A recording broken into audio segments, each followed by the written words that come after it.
सितम, जा बेवफा अब जी लेंगे हम, जा बेवफा अब जी लेंगे हम।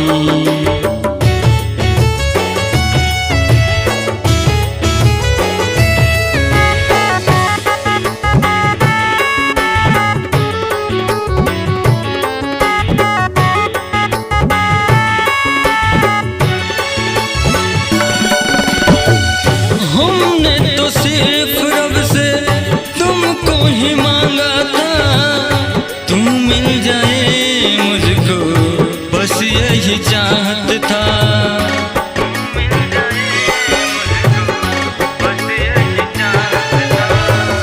रब से भी ज्यादा तुमको मैंने तो माना था, पल में बेगाना करेगी ऐसा न जाना था।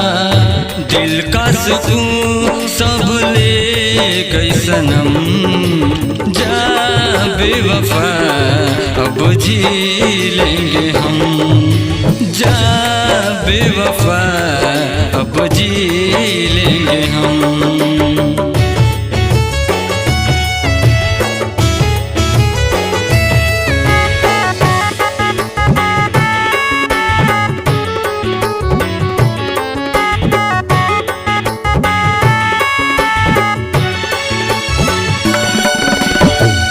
जान जान कहकर मुझको मेरी जान बन गई, ऐसी जो प्रीत लगी दिल में उतर गई।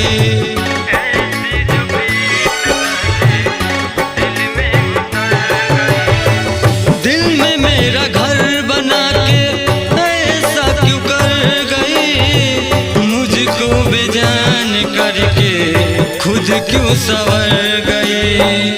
मेरा जान तुझ में है सनम, जा बेवफा अब जी लेंगे।